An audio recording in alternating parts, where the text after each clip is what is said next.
देखिए कल के सेशन में हमने पढ़ा था जनरेशन ऑफ कंप्यूटर। तो मैंने आपको टोटली 5 जनरेशन बताए थे, ठीक है। कंप्यूटर के अंदर या कंप्यूटर की पीढ़ियों में 5 पीढ़ियाँ बताई जाती हैं। एक बार मैं रिपीट करवा देता हूँ आपको ताकि याद रहे। फर्स्ट जनरेशन, सेकेंड जनरेशन और थर्ड जनरेशन, और एक आपके फोर्थ जनरेशन और एक आपके फिफ्थ जनरेशन। प्रत्येक जनरेशन अपने आप में इम्पोर्टेंट है, ठीक है, क्योंकि प्रत्येक जनरेशन में एक इम्पोर्टेंट कंपोनेंट का आविष्कार हुआ था। फर्स्ट में मैंने आपको बताया था, फर्स्ट में हुआ था आपके वैक्यूम ट्यूब, सेकंड में आपके ट्रांजिस्टर, थर्ड में आपके आईसी यानी इंटीग्रेटेड सर्किट, और फोर्थ में आपके हुआ था BLIC, और फिफ्थ में आपके हुआ था ULIC। ठीक है। वैक्यूम ट्यूब मैंने कल आपको पूरा प्रैक्टिकली पूरा बताया है। कल आपको वीडियो में जो एडिटिंग की है ना, उसमें दिखाया है वैक्यूम ट्यूब कैसा होता है। ट्रांजिस्टर के बारे में मैंने डिटेल्ड वीडियो पहले बना दिया है, चाहो तो आप उसको एक बार जाके देख सकते हो। आईसी के बारे में आपको बता दिया। आईसी की फुल फॉर्म होती है इंटीग्रेटेड सर्किट। क्या होती है? Integrated circuit. अब देखिए, जब तृतीय पीढ़ी आई थी, हिंदी में बोलूँ तो तृतीय पीढ़ी जब आई थी, या थर्ड जनरेशन थी, थर्ड जनरेशन के अंदर क्या हुआ था कि आईसी की खोज हो गई। ये तो अच्छी बात है, चलो, लेकिन फिर ये BLIC और ULIC क्या बीमारी थी, इसको मैं कल सही से डिस्क्राइब नहीं करवाया था। तो कुछ बच्चों के सवाल थे कि सर इसको एक बार तरीके से डिस्क्राइब किया जाए तो ये भी समझ में आ जाए। हालांकि ये तो बच्चे फिर भी चलो याद कर लेंगे। तो देखिए, जब आईसी बना था ना, आईसी हमने बना दिया। आईसी के बाद में क्या हुआ, वैज्ञानिकों ने देखा कि हमने आईसी तो बना दिया। आईसी का आकार कुछ ऐसा होता है। सबसे पहले आपको आकार पता होना चाहिए, किस कंपोनेंट का आकार कैसा होता है। तो इस तरीके का हमने एक डिवाइस बना दिया था।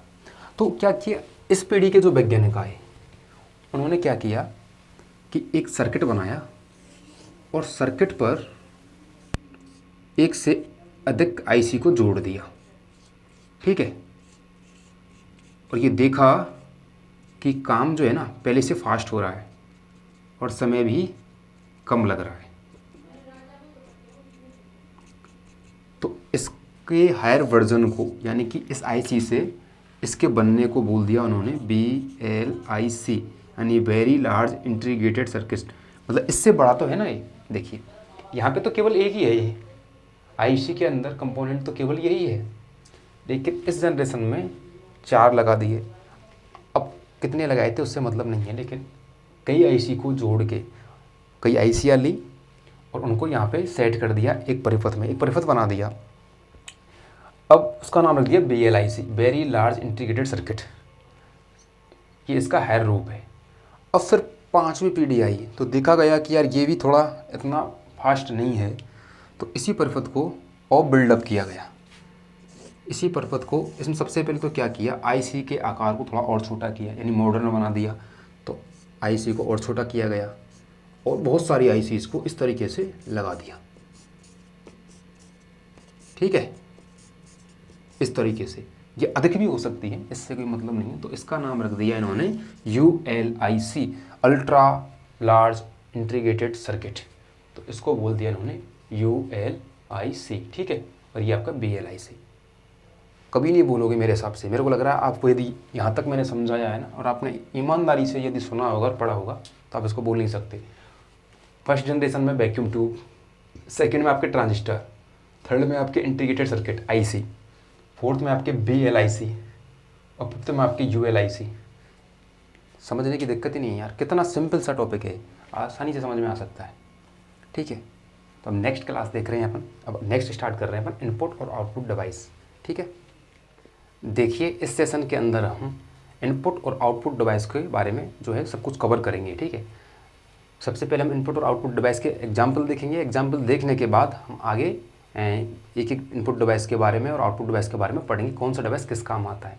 देखिए, इस इनपुट और आउटपुट डिवाइस को बिल्कुल अच्छे तरीके से याद करने के लिए आपको करना क्या होगा कि आपको प्रत्येक डिवाइस का काम याद होना चाहिए। यदि काम याद हो गया तो आपको अच्छे से वो जो है याद हो जाएगा। तो सबसे पहले मैं समझाने की कोशिश करता हूँ आपको इनपुट डिवाइस कौन से होते हैं और आउटपुट डिवाइस कौन से होते हैं।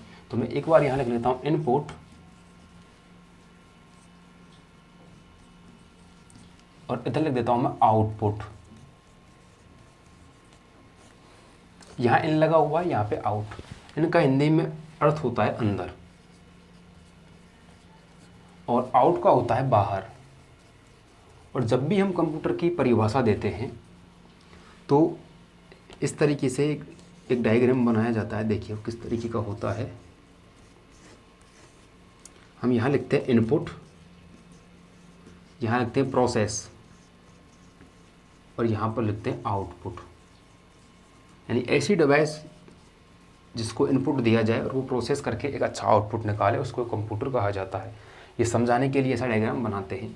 तो ऐसी डिवाइस जो डाटा को अंदर देने का काम करती है इनपुट डिवाइस कहलाती हैं, और ऐसी डिवाइसें जो डाटा को बाहर लाने का काम करती हैं या आउटपुट देती हैं या रिजल्ट देती हैं, वो आउटपुट डिवाइस कहलाती हैं। जब अपन इसके बारे में पढ़ेंगे ना एक एक डिवाइस के बारे में, तो पता लग जाएगा अपने आप ही कौन सा डिवाइस क्या काम कर रहा है। सबसे पहले आपका ये दिमाग में क्लियर होना चाहिए कि इनपुट में कौन से आते हैं, आउटपुट में कौन से आते हैं। परिभाषा आपको अच्छे से याद होगी। इनपुट डिवाइस वो डिवाइस जो डाटा को प्रोसेस के लिए अंदर एंटर करवाते हैं, और आउटपुट जो डाटा का रिजल्ट जो है बाहर निकालते हैं। ठीक है, तो इनपुट और आउटपुट आपका हो गया। देखिए जितने भी इनपुट डिवाइस हो सकते हैं उनके सारे के सारे एग्जाम्पल जो है ना मैंने यहाँ पे लिख दिए हैं। अब इनके बारे में अपन समझ लेते हैं कौन सा किस तरीके से काम करता है। ये सारे इनपुट डिवाइस के एग्जाम्पल्स हैं। मैंने यहाँ पे टोटली 20 एग्जाम्पल लिखे हैं, इससे ज़्यादा भी हो सकते हैं, लेकिन अमूमन एग्जाम में यहाँ तक ही आता है, इससे बाहर नहीं जाता। देखिए सबसे पहले नंबर पर है आपके कीबोर्ड। कीबोर्ड एक प्राइमरी इनपुट डिवाइस है, पहली बात। दूसरा, कीबोर्ड जो भी डेटा एंटर होता है कंप्यूटर के अंदर वो कीबोर्ड के माध्यम से होता है। कीबोर्ड आप समय देख रखा होगा, ठीक है, फिर भी ग्राफिक्स के माध्यम से यहाँ चल रहा होगा, आप देखते रहना एक बार कौन सी डिवाइस किस तरीके की होती है। फिर आपका दूसरा नंबर माउस। माउस भी एक प्राइमरी इनपुट डिवाइस है, पॉइंटिंग डिवाइस कहलाती है। ठीक है, ये कर्सर को कंट्रोल करती है। इसके बारे में ये कैसे काम करता है बाद में एक वीडियो में पढ़ेंगे, लेकिन फिलहाल के लिए ये इनपुट डिवाइस है। उसके बाद आता है स्कैनर। जितने भी आपके डॉक्यूमेंट्स स्कैन होते हैं तो उनको स्कैनर करता है। चौथे पे डिजिटल कैमरा। ये जो वीडियो बन रहा है ये डिजिटल कैमरे पे बन रहा है, तो मतलब ये डेटा को अंदर ले रहा है, यानी ये मेरे इस डाटा को अंदर स्टोर कर रहा है, तो ये क्या है, input device. Graphics tablet. Graphics tablet का ये एक रूप है, बस वो ग्राफिक्स डिज़ाइन करते हैं तो वो चीज़ क्या अंदर की साइड में जो है ग्राफिक्स डिज़ाइन हो रही है तो अंदर वो डाटा लेता है, इसलिए इसको ग्राफिक्स टैबलेट को भी इनपुट डिवाइस में रखते हैं। Bar code reader. देखिए एक डाउट और क्लियर कर दूँ, जहाँ पर भी आपको रीडर दिखे, ये रीडर शब्द देखिए यहाँ पे भी आएगा, आगे भी कई सारी ऐसी डिवाइस हैं जो जिनके सामने रीडर या रिकॉग्निशन लगा हुआ दिखे तो वो हमेशा इनपुट डिवाइस होगी, क्योंकि वो रीडर एज ए रीडर की तरह काम कर रही है। ठीक है, तो बार कोड रीडर ये भी आपका इनपुट डिवाइस। देखिए बार कोड क्या होता है, जब मॉल्स में अपन सामान शॉपिंग वगैरह करते हैं ना, मॉल्स में किसी दुकान पर जहाँ पर लगा होता है सिस्टम, तो वहाँ जो स्कैन करता है, स्कैन करके जो बिल बनाए जाते हैं वो बार कोड होता है, वो बार कोड के माध्यम से होता है। QR कोड रीडर, हाँ इसके साथ और बता दूं QR कोड रीडर भी एक इनपुट डिवाइस ही है। ठीक है, हालांकि करते मोबाइल से हैं, लेकिन यदि सॉफ्टवेयर की बात किया तो इनपुट डिवाइस होगी। स्कैनर से मैंने आपको बताई, ये पूरा आपका हो गया क्लियर। कीबोर्ड आप जानते हो, माउस एक पॉइंटिंग इनपुट डिवाइस है, प्राइमरी, ये दोनों प्राइमरी के अंदर आते हैं। स्कैनर, इसके डॉक्यूमेंट्स को स्कैन करने के लिए स्कैनर का इस्तेमाल किया जाता है किसी भी डॉक्यूमेंट्स को, यानी कि एक हार्ड कॉपी डॉक्यूमेंट्स को एक सॉफ्ट कॉपी में बदलने के लिए अपन स्कैनर का इस्तेमाल करते हैं। डिजिटल कैमरा वीडियो बनाने में इस्तेमाल में लाया जाता है। ठीक है, ग्राफिक्स टैबलेट मैंने आपको बता दिया। उसके बाद में आता टच स्क्रीन।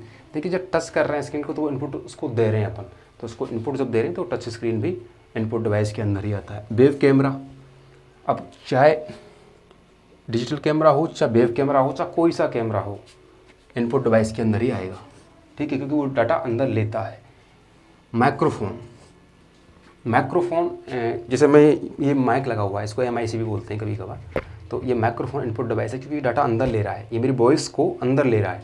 ठीक है, और स्टोर कर रहा है, तो अंदर ये इसका काम करने का, ये जो काम कर रहा है वो काम क्या है, डाटा को अंदर लेना, तो इनपुट डिवाइस। अंदर लेने वाली सारी डिवाइस इनपुट डिवाइस।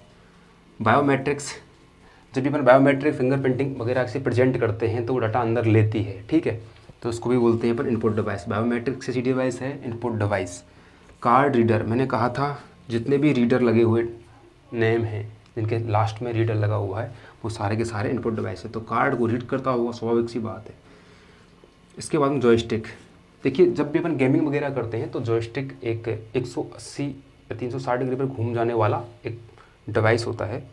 जो जैसे मैं एक छोटा सा और बहुत बेहतरीन एग्जांपल दूं तो आपने ड्रोन उड़ाते हुए देखा होगा किसी को, जो ड्रोन वगैरह उड़ाते हैं तो जो ड्रोन कंट्रोल होता है वो जॉयस्टिक से ही होता है। एक एज ए एग्जाम्पल के तौर पे आप ले सकते हो, यानी ऊपर करने के लिए और एक अलग अलग एंगल पर घुमाने के लिए ड्रोन को जिस डिवाइस का इस्तेमाल करते हैं वो लगभग जॉयस्टिक के बराबर ही काम करता है, ठीक है।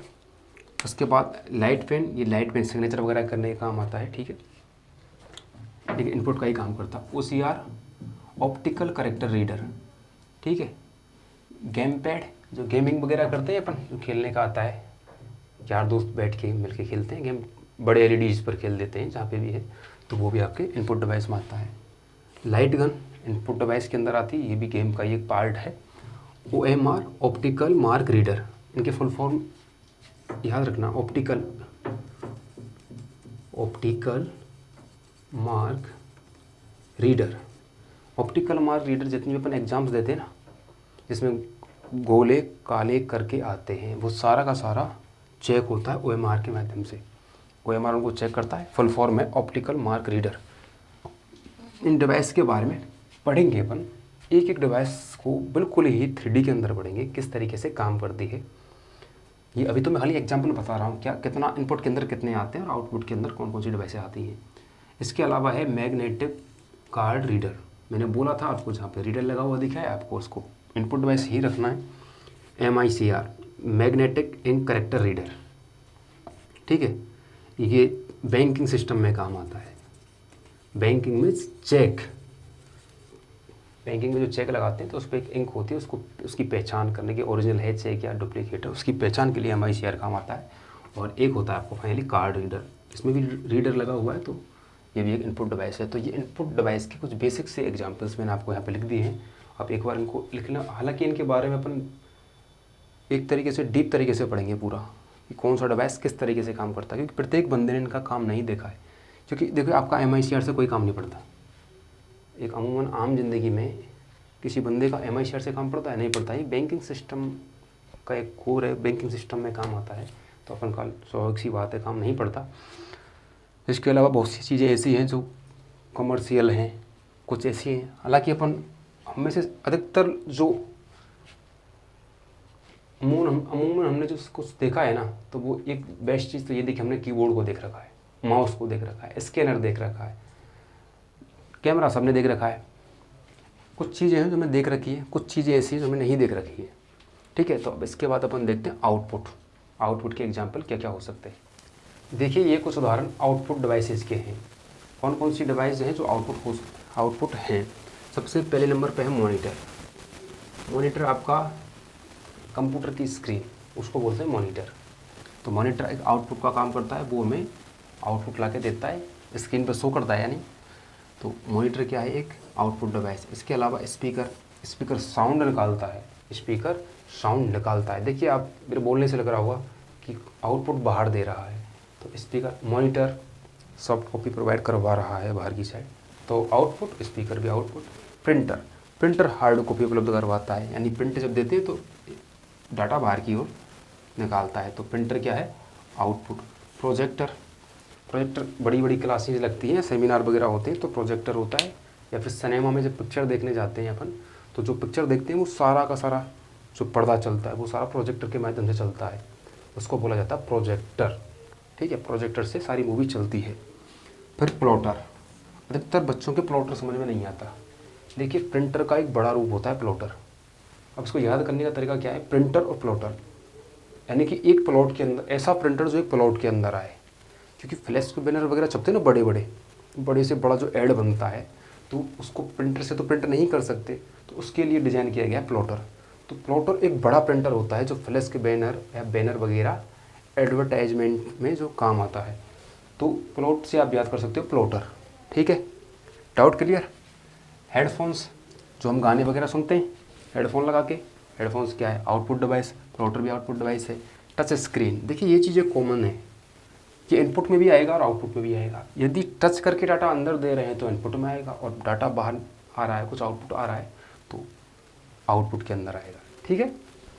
जीपीएस, जीपीएस की फुल फॉर्म होती है global positioning system, global positioning system, लिख देता हूँ मैं एक बार।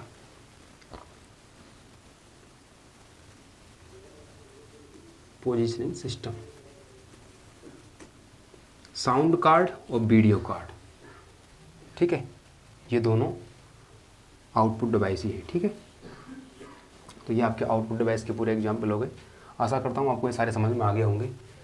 हालांकि इन सारे डिवाइस के बारे में हम एक एक करके पढ़ेंगे, चाहे 4-4 मिनट का ही पढ़ें एक डिवाइस के बारे में, लेकिन उसका एग्जाम्पल, उसका फ़ोटो वो कैसा होता है दिखने में, कैसा काम करता है, वो सारा कुछ हम देखेंगे। तो इनपुट और आउटपुट डिवाइस का ये एग्जाम्पल था। हालांकि हम डीप एक एक डिवाइस के बारे में भी पढ़ेंगे। मिलेंगे एक नए सेशन में, तब तक के लिए जय हिंद।